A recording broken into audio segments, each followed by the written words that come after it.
You're listening to the Cinik Radio Podcast. Now, your hosts, Igri and Cinik.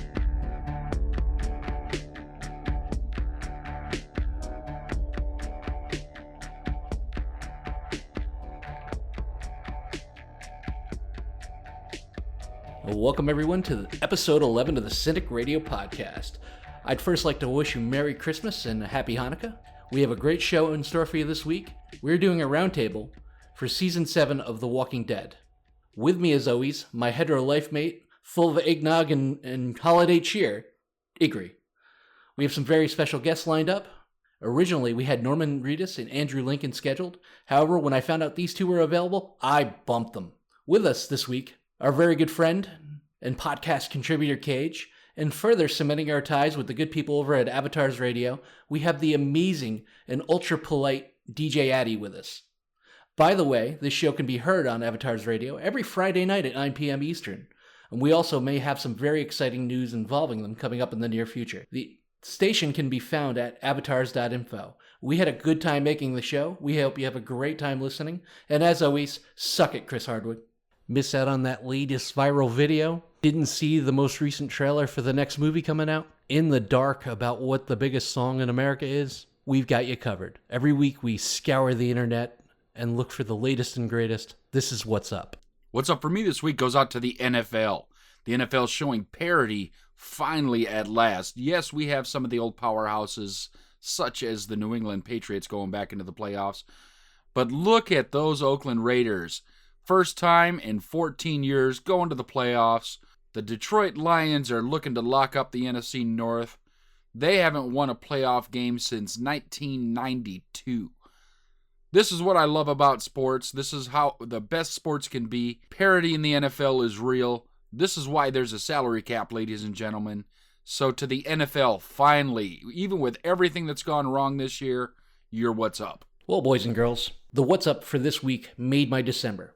Earlier this week, Trent Reznor teased that they would make good on the promise to put out new Nine Inch Nails music before the end of 2016. Friday afternoon, the band's website confirmed Reznor's statement announcing a 5-song EP, not actual events, is due out on December 23rd. Anyone that knows your good friend Cinik knows that I am an absolute Nine Inch Nails fanatic. Reznor is quoted as saying it's an unfriendly, fairly impenetrable record that we needed to make. It's an EP because that ended up being the proper length to tell the story. Longtime collaborator, Atticus Ross, is officially also joined Nine Inch Nails. I can't wait. It's going to be available on NineInchNails.com and iTunes. Not actual events, due out December 23rd. That's What's Up. The much maligned Season 7A has come to a powerful ending, much like its strong beginning in the middle. But the middle? I don't know. We're going to take some time out today and talk about the highlights and lowlights, and the fallout and some fan reaction. Has The Walking Dead missed its mark, or is it right where it wants to be? So first, IG, I'm going to throw it out to you. Which was your favorite episode and why? That's a pretty good question. I think my favorite episode was Go-Getters. I really enjoyed it. It was a good time. I liked the way that they were fitting into the Hilltop community, and I liked watching Jesus and Sasha and Maggie just tie everything together, and especially Maggie after all of the grief of losing Glenn at the beginning of the season, watching her go, you know what? You can't keep me down. That just started to pull this season back together. I enjoyed a lot before that, but my favorite was that because that, to me, was the defining moment of this season to start pulling things in. How about you, Cage? Well, I think my favorite episode was Swear. It showed that Tara had a bigger role in the series because she kind of got X'd out. We didn't really know that, where she was, if she was doing well, and this brought it back full circle that even though we lost some characters, we didn't lose them all, and they are on their way back to joining the major group. And Addy? Hey, good morning. I would have to say that the very first episode has to be my favorite episode. The Day Will Come When You Won't Be. It showed the vulnerability. It brought the suspense that I was really looking for. Really changed up the dynamics and set it up for the season. So I'll have to say that is my favorite. Well, you definitely can't argue with a Rick and Negan-centric episode. It's funny that all of us have different ones, seeming that the opinions are so varied amongst the Walking Dead community. Mine would have to be episode 2, The Well. The reason being, we've got some big introductions. We got a lot of contents directly out of the comic book. The Kingdom, probably without a doubt, my favorite community. That one definitely being my favorite episode. I'm a huge fan of Melissa McBride. I'm a huge fan of Morgan and everything that he does. The introduction to King Ezekiel, the just the look around a community that's actually working, and someone that has kind of yet, even though they've made agreements with the Saviors, they've yet to bend a knee to them. So without a doubt, my favorite. Going back to you, Ig, what's your least favorite episode so far, 7A? Funny, my least favorite episode also has my most favorite song. That would be episode 3, The Cell, and nobody can do the Carlton dance like Daryl to Easy Street.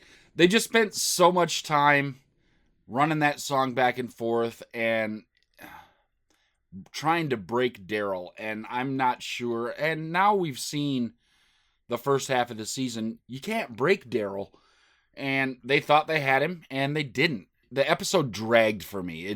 The only good thing to come out of it, I just got to bop my head every time Easy Street started playing, which was constantly. To be honest, I really wasn't too happy with Service. It was, I'm not going to say it was a bad episode. I just felt like it was over the top, over the top bully antics. It was, I can do what I want to do because I am who I am. It just showed that, a lot of people like that characteristic about Negan, and it's not a bad feature. It's just the fact that, we already know his place in the show. We already know what he stands for. It makes no sense to sit here and keep showing that he has this dominant personality. We know he has this dominant personality. He has the means and the army behind him to back him up. It just seemed a little repetitive in, stating who the character was. Well, I have to say that even though it was my favorite, it also was my least favorite. The day will come, the day will come when you won't be. The first episode, the sheer brutality and they killed Glenn. Damn it, they killed Glenn. Come on, they bashed his head in far too. It was just a little too graphic for me, and that kind of was like, they could have done a little bit differently. Yeah, that. It was just a little bit too far for me. Definitely the most reported television episode ever to the FCC. They didn't spare in the gore, and I think it cost them later in the season with reports that when our good buddy Fat Joey bit it, they had to peel back a little bit and do it from a distance and do it with cutaway scenes.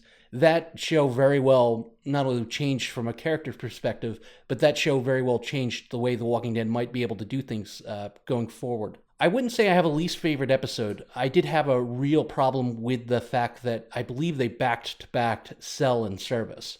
There was a little bit of a saturation point with Negan.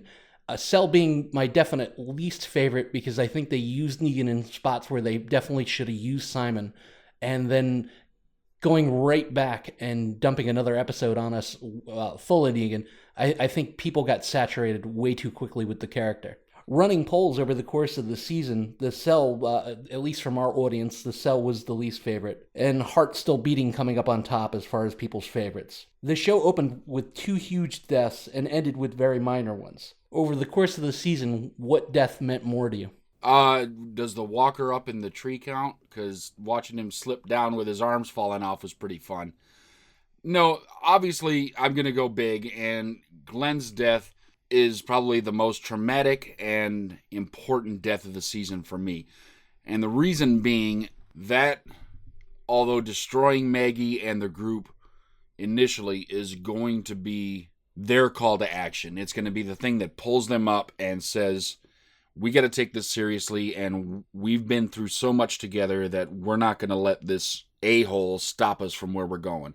I absolutely agree. The death of Glenn was huge. I mean, I know everybody has their certain favorite characters, but I really didn't particularly care about Abraham being lost. Not saying that he wasn't a major character, just saying that it wasn't as impactful as Glenn going, and it changed the entire season. We've had Glenn since the beginning. It's been, a journey all the way up until now, and to actually lose big character like that, it was serious. Of course, I've got to go Glenn. Kudos to the actor. I mean, he pulled us in. He made us love his character's acting, and of course the writing. But you see it evolving. It is going to bring the folks together and make them rise up against Megan. But wow, yeah, losing Glenn, pretty harsh. I think we've got Glenn vote all around. However, Abraham being a really powerful and colorful character, I think he's going to be missed, especially with the next phase of what they're headed into. And in the second half, we had a few very minor deaths. We had Fat Joey, we had Olivia, we had the Walker in the Tree, and we had Spencer. Which one did you guys care about the least? I don't know. I'm going to say Olivia. I think hers was done for shock. I think it was important to show how unified and quick to act the Saviors are. But they hadn't built anything around Olivia yet other than she keeps a chart of the stock rooms. She didn't seem all that strong of a character because she was quick to break down, which I would understand the stress of the situation that everybody's in just being in the apocalypse alone. But being in the apocalypse and having to deal with Negan, I would understand why she would be pretty sad. But her death didn't strike me as something that causes too many problems. It's not like if Glenn and Abraham had still been around and everything and they just shot Olivia, it was important, but it wasn't impactful. There was a couple episodes where they tried to give her character some importance. However, probably too little too late for somebody that's been mulling about Alexandria for, the better part of 2 seasons now. Well, I have to agree with Ig on the fact that Olivia may have not been too important, but I've got to go with Spencer. Spencer was as creative of a character as, I don't know, the Walkers around. I mean, he had his parts, he had his roles, the beginning with Rosita, him saying that, we're supposed to scavenge for them now, and not really being, it just seemed like he was a filler character. It was, I'm here to take you from one point to another as smoothly as possible, because without Rosita in the scene, what importance did Spencer hold? I mean, besides being the original Alexandria's leader's son, what importance did he hold this season that didn't have any long-term characters in it? I'll have to agree with Olivia. I just didn't feel that it was that big of a loss. It was like, okay, she was a character along the way, but the impact on the group, you just didn't see it on any real impact that it's going to even be further down the line for the story. Yeah, I would have to agree with you guys both on Olivia. She really didn't bring much when she was on the screen. I mean, she was an ends to a means. She kind of trumped up the fear of, oh my God, the guns are missing, and they're going to kill Olivia if we don't find these guns. Yeah, but back to the Spencer thing, I think that although he didn't bring much to the community, I did like watching his death, and especially having seen it in the comics. It was such a good recreation, and it was almost like a moment of joyful celebration watching him meet his demise because of the grief he'd been giving Rick the whole time. Rick was just trying to keep it together at this point. I liked the death of Spencer. Not my favorite death, but Olivia's, I think, just There was a really funny meme I saw just the other day that basically it's everybody that takes care of baby Judith. Whether it be Beth, whether it be Tyrese, or whether it be Olivia, the worst job in the zombie apocalypse seems to be Judith's babysitter. Hooking up with Rosita is probably a close second. If I could transport you guys into the Walking Dead world, and out of the camps that we've been introduced, because Jesus promised Rick and the people of Alexandria, your world's about to get a lot bigger. So out of the 4 camps that we know about, which one would you like to live in and why? I'm going to have to go with the Kingdom, because when you've got the dude that's running it walking around with a tiger, that's just kind of a cool place. That, and they know how to farm, they know how to live as a community. They seem to be pretty happy together. There doesn't seem to be a lot of internal strife in the community, but at the same time, if you want to be a little bit more aggressive and everything, they have their own security forces that run around in full baseball catcher's gear minus the mask. I think they're having a good time there. I think, they've got their own Vienna Boys Choir minus the castration procedure. They're having a good time. So I think for me, it'd have to be the Kingdom. I have to fully agree. The Kingdom out of all four camps is probably the most, let's say, democratically superior. I wouldn't say that let's say Hillside or Rick's group is any less diplomatic, but I do feel like they have the proper resources, from food, from the armed forces to deal with the walkers. It just seems like it has the best qualities as far as full circle wise. So I would have to go with the Kingdom. And yeah, just kind of following along in the Kingdom, you've already got the structure there. You've got, you can see how it's going to develop. You've got the leadership. You've got the folks gathering the food and the shelter. It's like that.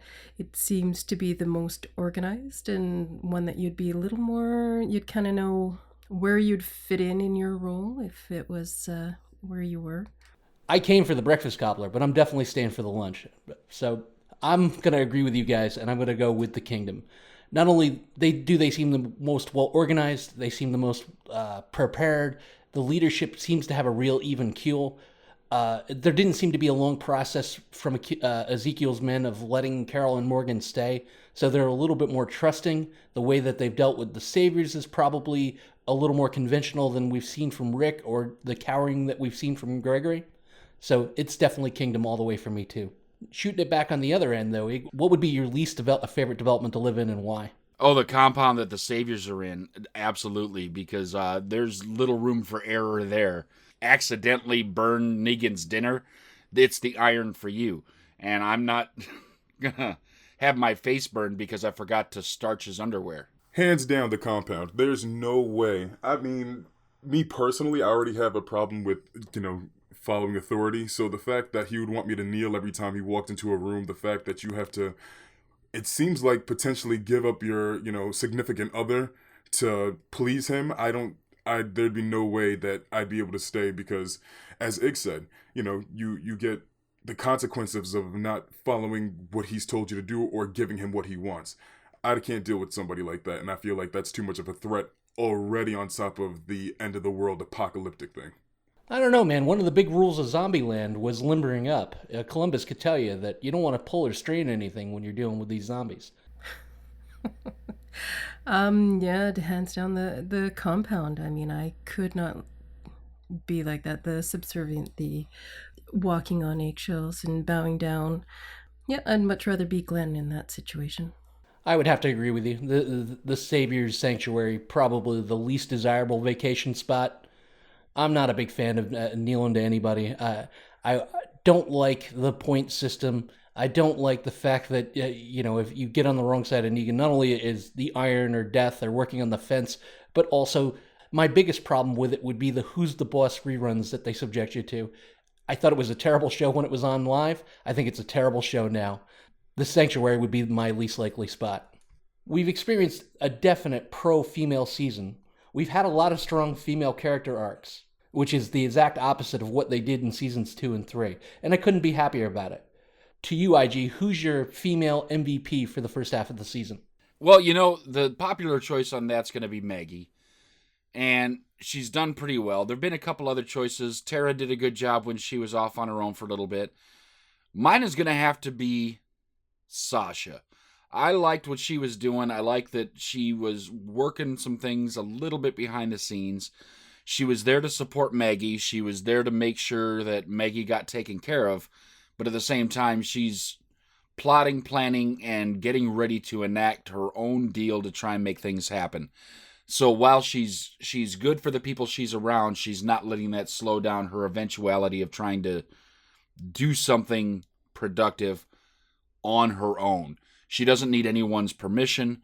She doesn't need anyone's thoughts, ideas, or ways to go about things. She's going to do what she's going to do. And I like that about her this season. Sasha really took a big step up for me. I know this isn't going to be the popular choice, but the female character that I was most impressed with was Cindy, who saves Tara in Swear. She was epic to me. she had a different viewpoint as far as what she believed was supposed to, how, the world should work and how it should go. That could be due to her being naive. That could be due to her lack of experience. Either way, I felt like she had the combat skills, if not, the smarts of the world she lives in to survive. And, for her to have such a short role, she had a lasting impact on me when I was watching this season. I definitely hope that we're not done with their community, and I hope we see her again as a character. She went against the whole lot. I mean, if it wasn't for her, chances are we would be without Tara. Addy, what's your opinion? Well, there's definitely some amazing female characters and really strong. I've always connected with Michonne. Like, she is this kind of a strong, silent, gonna kick your butt, but take charge kind of person. And she's really, I can see her stepping in to be that leader type. Like, she'll cut you down with a look, but she's going to keep that group together. Like, and that's what she's doing, I think. I'm probably going to have to go Maggie too, just because of the magnitude of what her character arc looks like next. Most people would probably lay down and die after the whole loss of Glenn. Most people would probably be bed rest with the detached placenta and the baby coming. And Maggie kicks it into full gear. During the Savior's invasion of Hilltop, she was right there organizing the defense when nobody else could be found. It looks like she's taken a large hand in guard duty. She's surveying the room and getting the point. Maggie's my choice by far. There's been a lot of poor writing as far as the male characters on the show this season, or at least this half a season. Who were you least impressed with as far as being a male character? I got to go Gregory. Gregory is just a whipping boy as far as, he's holding a position of authority. He looks like he's important, but he's got no real power. He gets undermined by people that showed up at his camp 3 days ago. And nobody really respects him. And all he tries to do is throw his own people under the bus. Yeah, so Gregory's writing, I think it was fun watching him be run over by characters that we care about, like Jesus and Sasha and Maggie. But he just was not impressive. I was least impressed by him. To be honest with you, the least impressive male character in my thoughts was Dwight, aka Not Daryl. He had significant roles. I'm not going to sit here and say he didn't. I'm not going to say that, his story isn't interesting between, Negan and his significant other. But I just feel like he was just written as the follow the orders guard. I'm not going to sit here and question anything. I'm not going to sit here and, try to work my position, because obviously Negan trusts him a bit more than he trusts everyone else. So he could kind of work his position better than he does. And I didn't see any of that. I didn't see that utilized at all during the season. I think you're going to come back and eat those words when we get to the second half. I think Dwight was doing some things, and we're going to get some peeks at some of that. But that could be a good fit for your answer there, Cage. I agree a little bit, right. But I think things happened that we didn't see. Probably for me would be Spencer. Only because you can spin it any way you want, but Rick and his group has protected Alexandria through, several threats now. Also to make a stand against Rick, not only when he's not around, but to his face about things that he knew he couldn't control. I was disappointed overall. Rick hasn't done a bang-up job since he's taken over the lead of Alexandria, but he's done the best that he can. And Spencer thinking that he could do any better when he's accomplished zero other than possibly hooking up with Rosita. I was really disappointed with it, and I wasn't sorry to see him go. I would have to say Gregory was the writing for poor Gregory's character just seemed a little bit weak, where he got, again, sorry, don't mean to sound like I'm copying you guys, but it was just I felt like he could just kind of ping him off and go away. That Chihuahua syndrome, big dog or little dog, the big dog syndrome, I wasn't super impressed with that whole scenario or his storyline. So Carol's always been a complex character. What are your overall feelings and directions on it, on the way that she's headed? and what can potentially bring her out of, let's say, her funk? Well, I wish she would just shit or get off the pot already. She's not doing anything yet this season.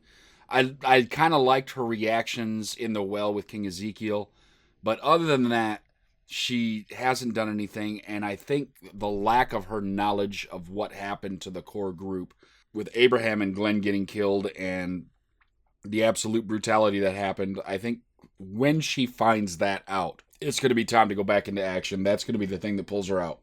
I feel like that Carol is in sort of a limbo. It seems like that she's not really sure if she wants to continue fighting or if she just wants to stop right here. I mean, she's playing up the whole, I just want to be left alone. I don't want to be bothered. I want to just forget that the world has completely ended outside these doors.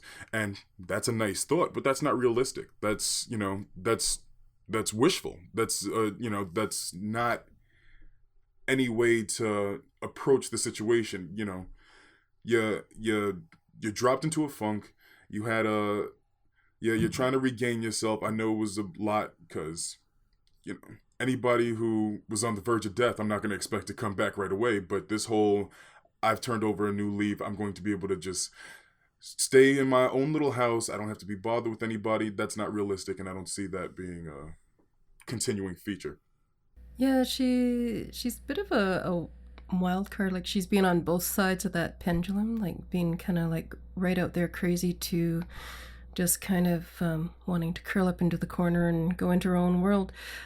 Yeah, I don't know what they're going to do with her.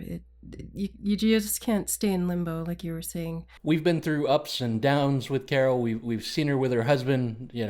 We've got a little bit of background from, all the way up to the pinnacle of her strength, which was her attack on Terminus. We saw her play coy when they get to Alexandria.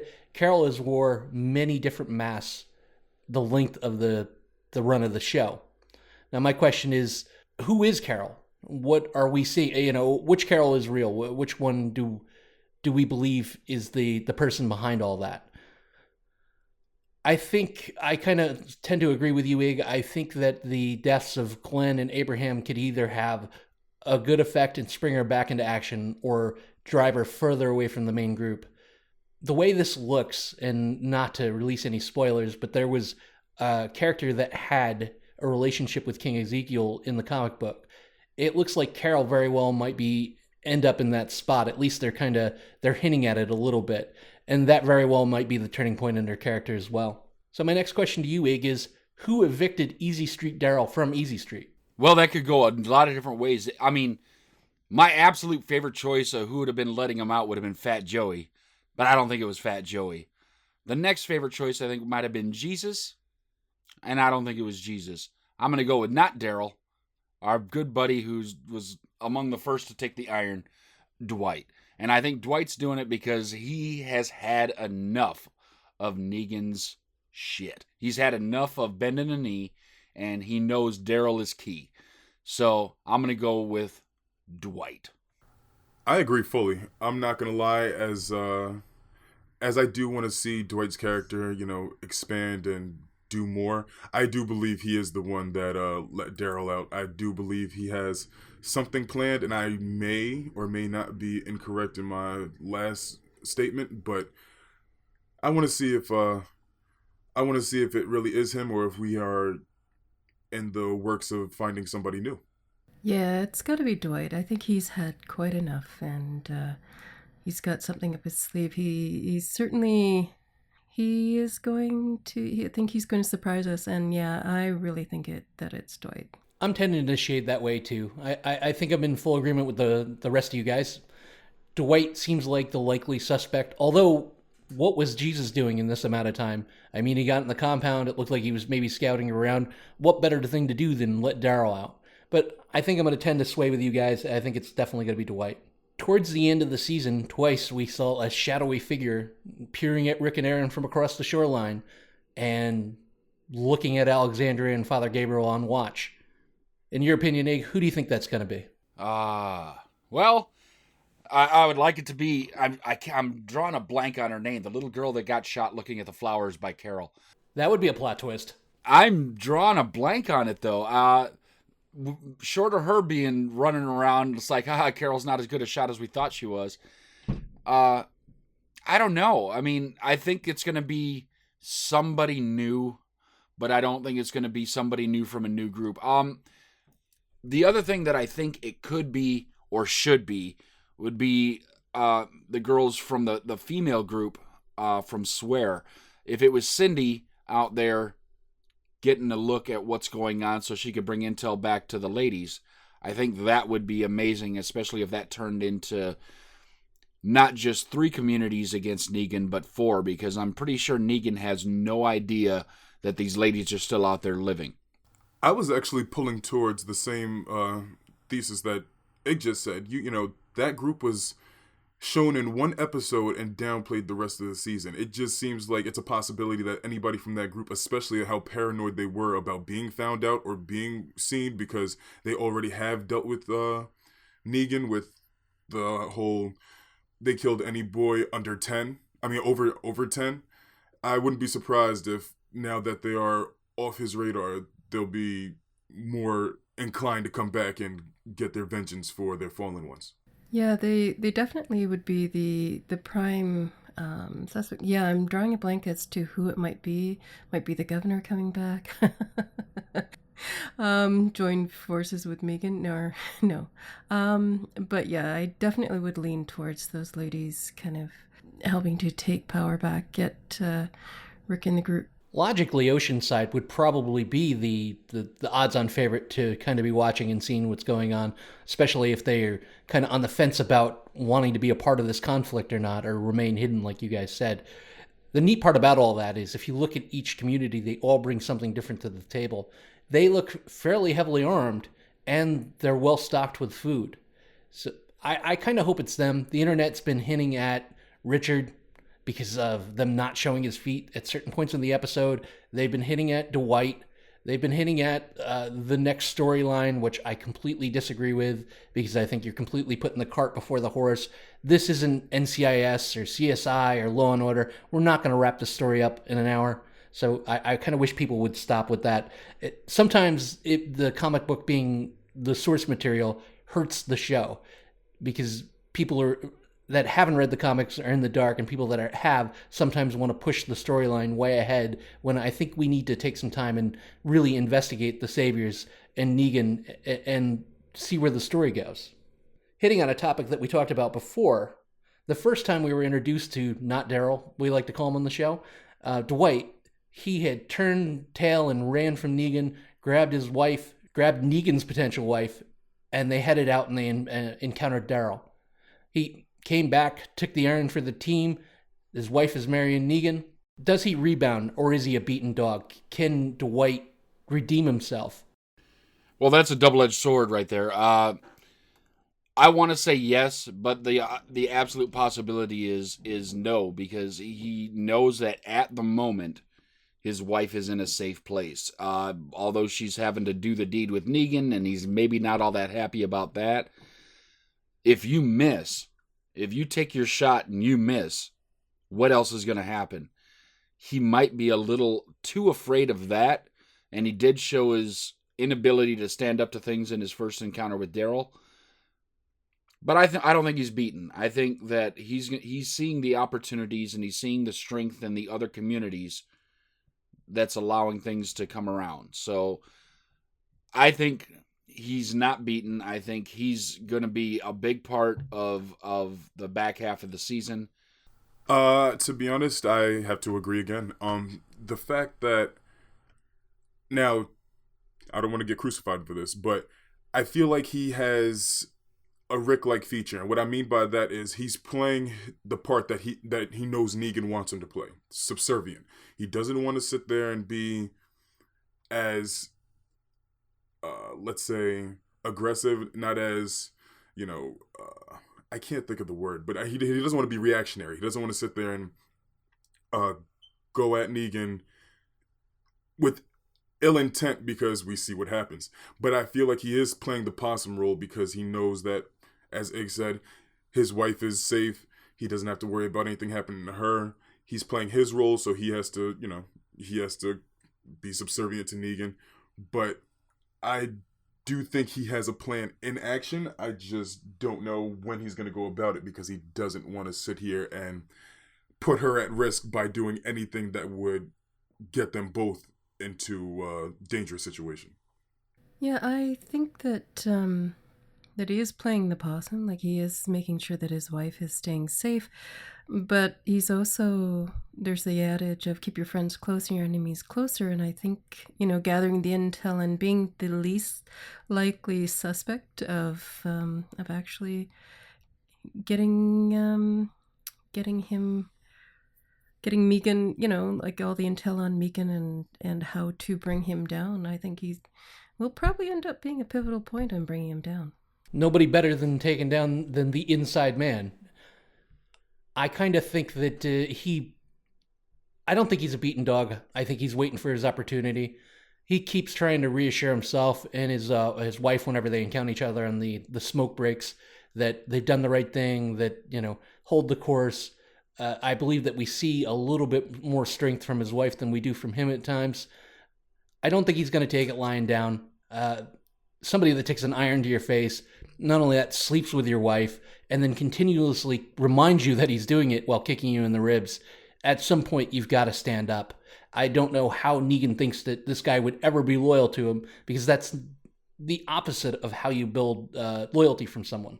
So, Ig, the audience waited almost 6 months for the big cliffhanger to see who was going to take one for the team. Number one, should it have been a cliffhanger? And number two, was the payoff worth it? One, yes, it needed to be a cliffhanger. You got to have something to bring the people back. Two, it was worth it.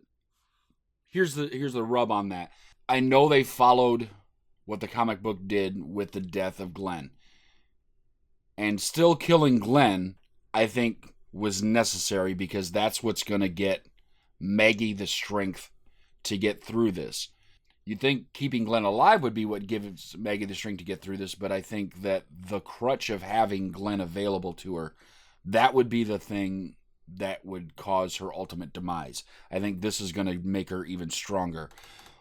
But rather than killing Abraham, and this is going to be very unpopular, I would have rather seen them kill Daryl. And the reason I wanted them to kill Daryl is because of the impact it would have on the viewership, and not the negative impact. I would have wanted to see how they could recover from that, because I think the recovery, the further we got into this season, the recovery from losing Abraham and Glenn has been strong. Now, it's not necessarily showing up in the ratings as strong as I think they would like it to, but the ratings aren't by any stretch of the imagination so bad that they're in danger of losing the show. The ratings are just down from where they were at an all-time high. It might have brought in more viewers eventually, even though people would have been very upset to begin with. But yes, it was necessary. Yes, we needed the cliffhanger. Absolutely, the cliffhanger was worth it. You do have to give people something to look forward to.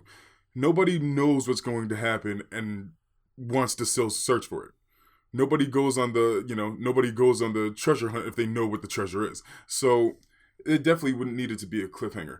And it being Glenn was substantial. I thought that out of all characters that you could lose and still keep viewership, he was the right character to pick. I do agree that Daryl would have been just as significant if he would have gone, but I highly doubt that they'd be able to bring their viewership back if they were to kill off Daryl, because they lost followers after they killed off Glenn.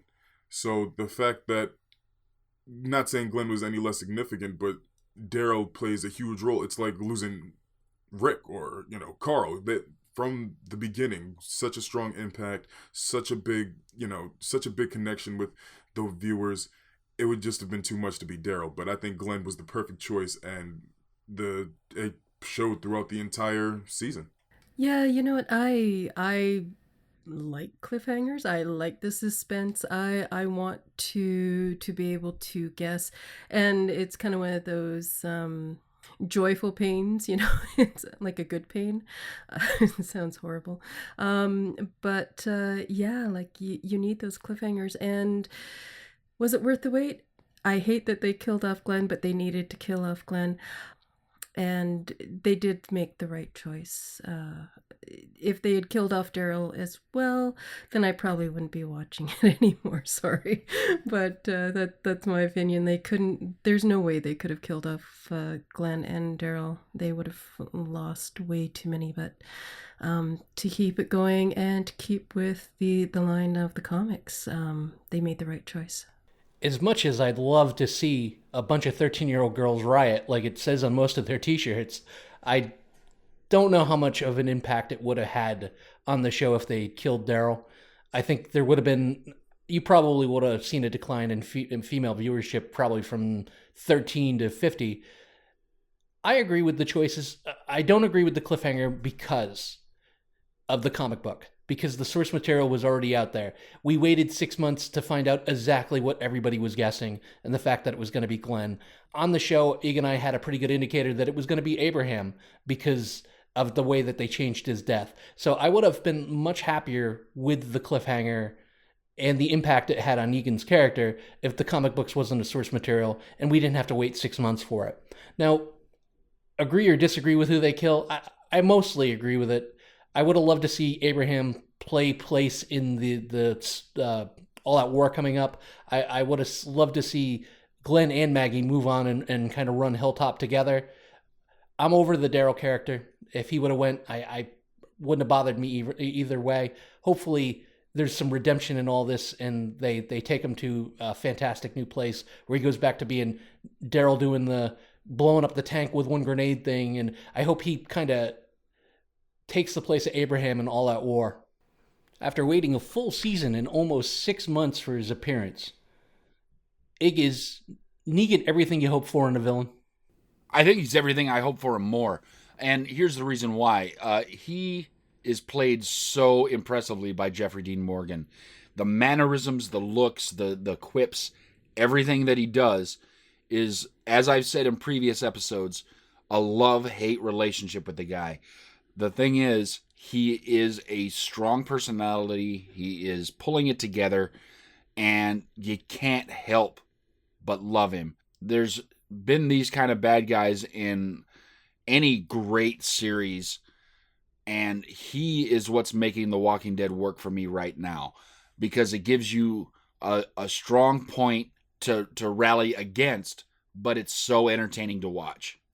I couldn't ask for a more villainous villain. Jeffrey Dean Morgan does such a great job of playing this character to the T, from the overpowering, leader role to the straight dictatorship that he runs his compound by. I really do think that Jeffrey Dean Morgan is every bit of the villain that he is playing.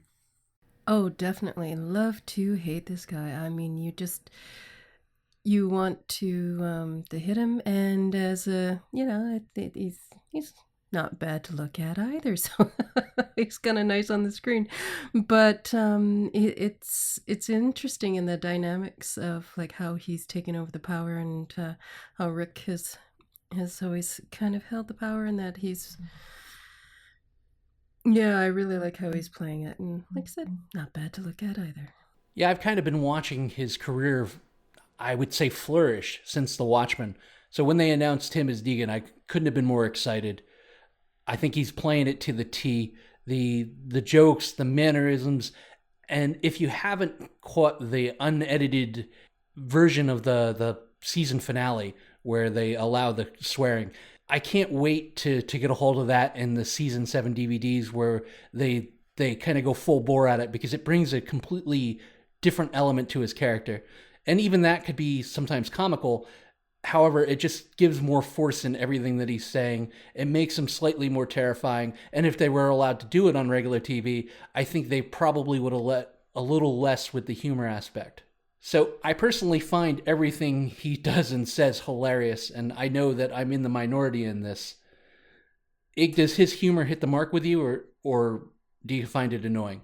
Well, I'm a little bit of a cold-hearted guy, so his humor works for me. I like it a lot, and I think it adds gravity to what he's doing, because it looks like he's not even all that serious about what's going on. Like, you have to do what he says, and he doesn't care what you think one way or another. He's going to do what he's going to do, and if you don't like it, he'll take you out and get the next person to do it, and he won't have a second thought about it. His humor is what makes Negan Negan. It's the dry sense of, this could be a joke, but it's probably not. It's the sense of fear that you kind of got to laugh along with it, as uncomfortable as you are, just to appease him. I feel like it just plays up. It's just another accessory and a tool used to promote the character as strongly as it does. Oh, definitely. Like he delivers those lines. You're not quite sure where he's gonna go with something like his I'll let you off, but and you keep waiting for that other shoe to drop, if you will. But Yeah, I like him too. Every smile, every nod, every mannerism, everything that comes out of his mouth, I'm personally enjoying. I know that I'm definitely in the minority there. We need a full origin story for Negan on the show next. If not this season, the next. We need to see how this guy and what makes him tick, where he came from, and how he became the leader of the Saviors. They're going to do the character a complete disservice if they don't do that. The Walking Dead this season now houses its first verified, bona fide power couple in Rick Schoen. Who else do you possibly see pairing up there, Rick? Eugene and Cindy. I'd like to see Eugene and anybody at that point. Haircut is doing a great job, but he is the loneliest guy on the block. But I'm not sure any other power couples are going to crop up anytime soon, because anytime a power couple happens, one of the two gets killed. And it's happened repeatedly. I mean, the longest lasting power couple was Maggie and Glenn is no more. I'm sure if one of the two had to go between Rick and Michonne, it would probably be Michonne because of who Rick is in this series. And I would hate to see that happen. So I'm hoping they don't take that choice. But if I could get another power couple, it would be Eugene and anybody that would dare be. Maybe Eugene and Carol, because they would offset each other so well. I think he definitely missed the boat on Olivia. Eugene-Olivia combo probably would have been well worth our wait. To be honest with you, the most likely to be a power couple, at least in my eyes, is Carl and Enid.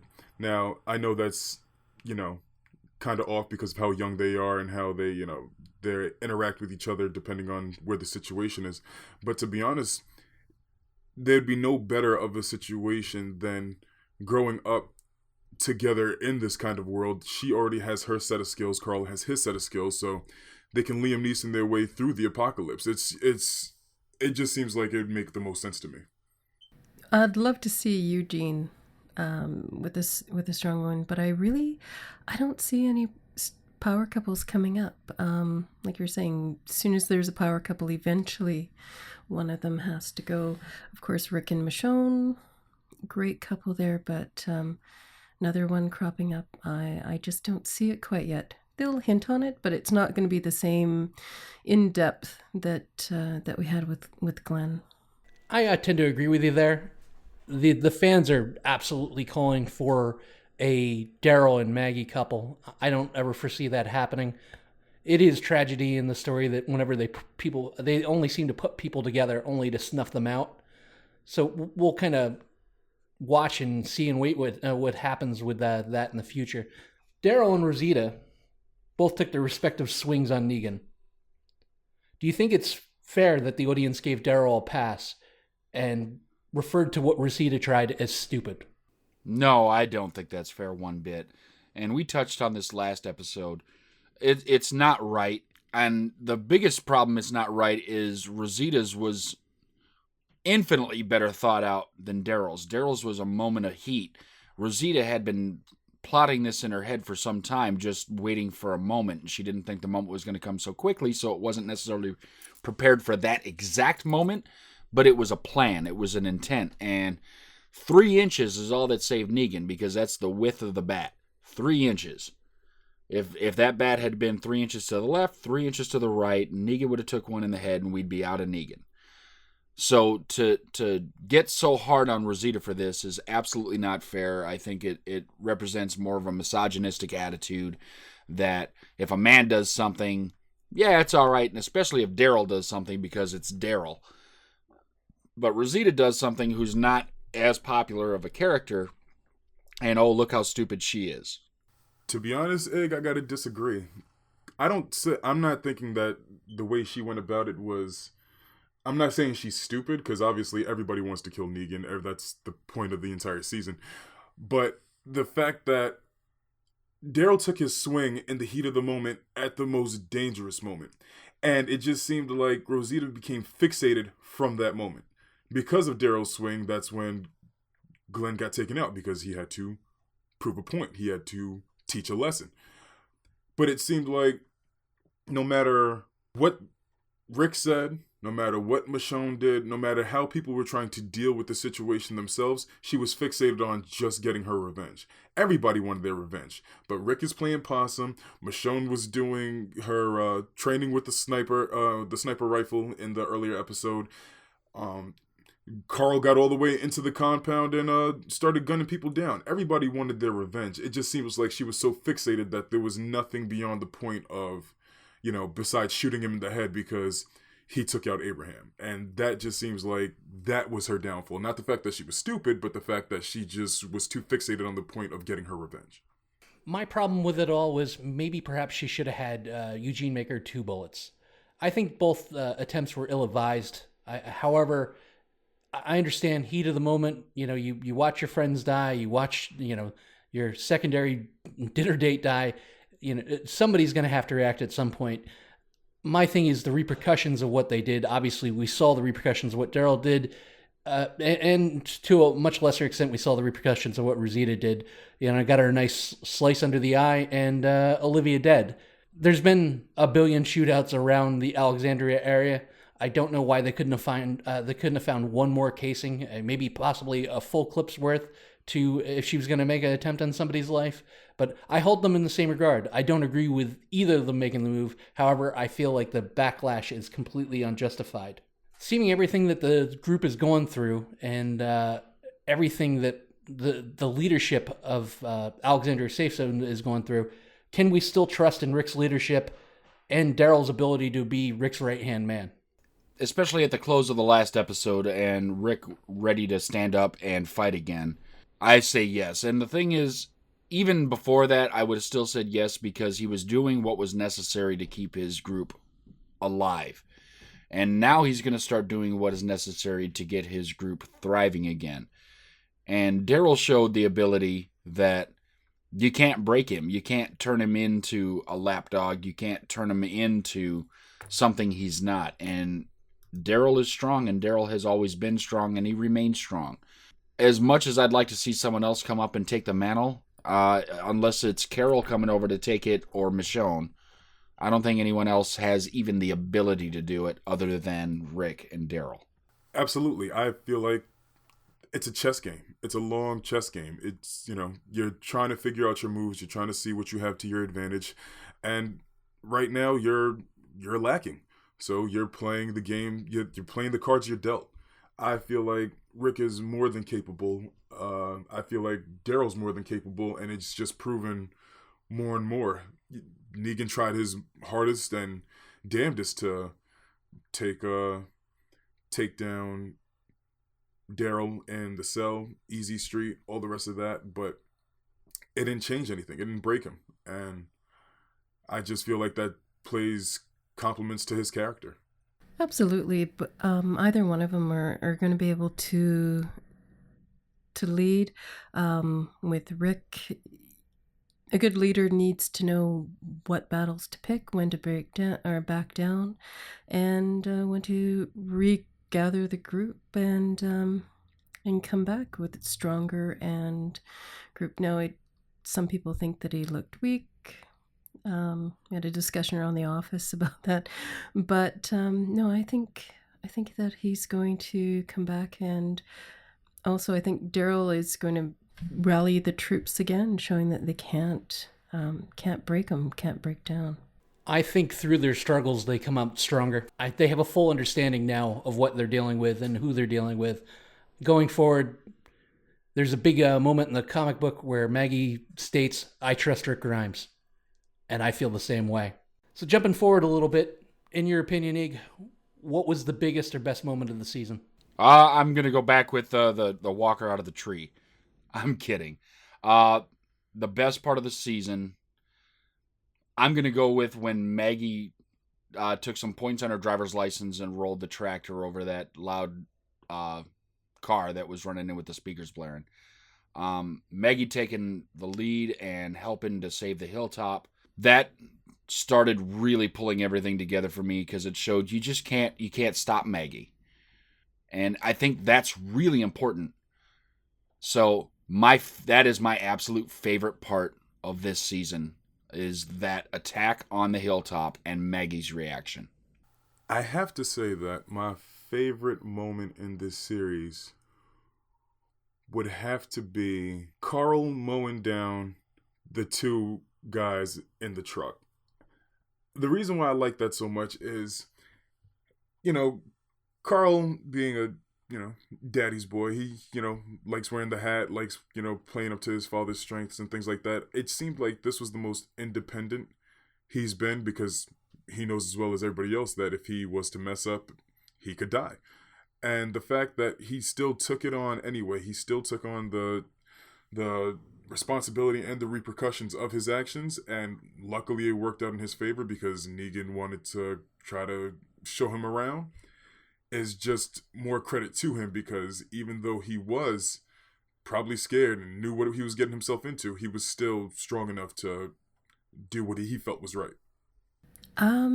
No, I would say I would have to agree with some of the Carl moments that have been going on. But yeah, when he mowed down that group, that was pretty amazing. Like he's had some great moments. I actually a couple of a couple of moments, but one in the first season when he looked at his dad and said, "Yeah, just cut off the hand, like just do it." He's showing a lot of strength. But then when he mowed them down, it's showing the independence. It takes a lot of guts. He's got it. Almost like he would do the things that Rick won't. Like, go ahead, take my arm. Go ahead, do what you have to do to save everybody here. Yeah, I gained a lot of respect for not only Chandler as the actor, but Carl as the character this season. Probably my biggest, my favorite moment too would be the attack on Hilltop and Sasha and Jesus and Maggie all coming together. And of course, a special shout out to the FU Gremlin used. I enjoyed that a lot. Any music or any battle set to music gets my attention. So over the course of the season, weekly, we've seen all over the internet, especially Facebook, about the ratings dropping. Does this concern you as a fan of the show, and is Negan to blame? Well, I think Negan is to blame, but it doesn't concern me as a fan of the show. Although Negan is the thing causing the ratings to drop, I think Negan is also going to be the thing to cause the ratings to come back up. Every year has seen a ratings drop as you get into the mid-season, and then it picks back up as you get closer to the end of the actual season. But this has been greater this year. Thing is, I think people weren't ready for the volatility that you get out of Negan. Negan is very strong, and I think he is going to create such good storylines having the things that he does around. It's really going to start pulling people back in, especially now that we've got, the Scooby-Doo gang all back together up at Hilltop, getting ready to pull things back together. To be honest, as a fan, no, I'm not worried about the ratings dropping at all. It's not, first of all, that doesn't stop a true fan from viewing, oh, my friends aren't watching it. It doesn't matter. But do I think it's because of Negan? Yeah, it's he's a serious character, and it takes a strong stomach to deal with him. I feel like people were exposed to a bit more than they expected, and that's why the ratings are dropping. But if it's going to stop you from watching the show, then I guess the show isn't as important to you as you thought. I'm not concerned about the ratings drop. And is Megan to blame? Sure.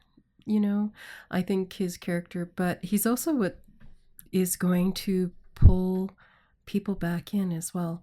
No, I don't think there's anything to worry about. He's such an incredible actor, and the whole cast coming together, the dynamics changing. No, it's going to flourish even more. The show has gone straight fluff for a while, where nobody... I mean, in the real world, Carl getting shot would have led to him dying, especially without proper medical care. It's gone straight fluff in the fact that they haven't taken many big chances, especially the type of chance they took when killing someone like Abraham or someone like Glenn that people have invested in so much. The ratings don't bother me because I believe that they're going to rebound, not totally, but rebound going into season 7, part 2. I think the pushback, a lot of people don't like seeing the people that they care about pushed around and pushed down, but short-sighted in the fact that when they finally stand up for themselves and when the pushback starts, that's what makes it important. You need the lows as well as the highs, and we haven't really seen that from The Walking Dead. I don't think Negan is to blame. I think killing Glenn, I think killing Abraham, and I think that people came back for the season opener to get the answer to their questions of what they've been waiting for all this time. But then I think they were like, all right, maybe I've had enough of the show for a while. Post-season, in your opinion, biggest spoiler released, Sasha getting a new gig and possibly moving on from the show, or Jeffrey Dean Morgan going on Howard Stern and saying, I'm already signed through season 8. It's got to be the Negan. It's got to be Jeffrey Dean Morgan. That says that, he is going to make it through this season. So whatever plan the gang has planned for him isn't going to come to complete fruition by the end of this season. It's going to keep going. It's going to be brutal. It's going to be long taken out. Sasha moving on to another show. I think she said that she's going to be doing both, but I don't know how much attention she can be paying to this one when she's going to be the lead on the other one. So, although that's disappointing because I really like Sasha's character, Negan is the bigger spoiler. Absolutely. To sit there and get the hint of, oh, well, I'm all the way through season 8, you already know that whatever they have planned, whatever the big grandiose scheme is going to be in this season and the next half, you already know that he's not going to be taken out, and you know that it's probably going to get much bigger, which once again is going to bring viewers back. But it's kind of a spoiler because it's you want to be expecting, you want to be left expecting, and you want to be left a little unknown because it then brings more to you when you actually get to see it. Oh, I'd have to say with Megan saying that he's going to be on for the next season, but. Yeah, it's like we like those cliffhangers as much as some people don't like them as well. But it does also kind of make you go, well, how much are they going to drag out of the story? Like, we want to see them rise up and get him, but I'm also kind of glad to see that he's staying. But yeah, it does beg to tell you that whatever they're planning isn't going to turn out, or they're going to really drag out the story. I agree with you guys. I believe Jeffrey Dean Morgan saying that the possibility, I'm familiar with the source material, but him saying I'll be around through season 8, people not knowing they're going to have an adverse effect for that, and that may cause the ratings to go down even longer because all they want to do is see their heroes win. I don't know if that was such a great idea for him to say. Now, two schools of thought. He could be lying and it could be a red herring, or he could be telling the truth, in which case you don't lock someone like Jeffrey Dean Morgan up and not use him. I agree with you guys. I believe the bigger spoiler is that Negan could be possibly around through season 8. So that's going to do it for a recap of The Walking Dead season 7A. First half is done. We've seen a lot. Coming back on February 12th, the new episode, we're going to see what's happening. We'll be here. We'll be covering it. Come back and give it a listen around then. In the meantime, we'll be coming with a whole lot of different stuff for you to listen to. It's going to be really exciting. Check it out. So now, ladies and gentlemen, boys and girls, children of all ages, it's time for Really. I'd explain it. Just listen. You'll get it. Well, IG, my most annoyed really goes out to Yahoo for once again dropping the ball when it comes to people's safety and security and personal information online. Yahoo said it recently began notifying users you may have been affected by a data breach and making them change their password. The only problem is that happened all the way back in August of 2013, which means whoever hacked you had over 3 years to exploit your information. Yahoo now has the gold and silver medal for the worst hacks ever. At what point do these tech companies become morally and financially responsible for your losses? So my friends, change your password, check your credit reports, and possibly find a new email provider. So to you, Yahoo. Really? Really, for me this week goes out to Yasmin Saweed, a young 18-year-old Muslim woman living in New York City who told police that she had been harassed by Donald Trump supporters who then shouted hateful remarks at her and tried to remove her hijab. Come to find out, she was arrested last week for allegedly faking the entire incident. She claims she faked it to cover the fact that she had been out drinking and missed her curfew. This is what's wrong today, people. No one takes any personal responsibility and instead finds ways to blame others, even if the others didn't do anything. So Yasmin Saweed, really? And that's going to do it for episode 7 of the Cinik Radio Podcast. I'm Igrahi. That guy in the awesome Christmas sweater is Cinik. With us is our special guest, Cage and DJ Addy. We had a great time recording this episode. We're going to have a lot of fun talking to you guys in the future. Please send us your comments, questions, concerns, and whatever the hell figgy pudding is to cinicradio.com or send us an email at gmail@cinicradio.com. Find us on Facebook at facebook.com/cinicradio and on Twitter at cinicradio. We're looking forward to hearing from you. Happy holidays, Happy New Year, Happy Hanukkah, Festivus for the rest of us, and until next time, don't get captured. Follow the podcast on Twitter, Facebook, and at cinicradio.com. Available for download on iTunes.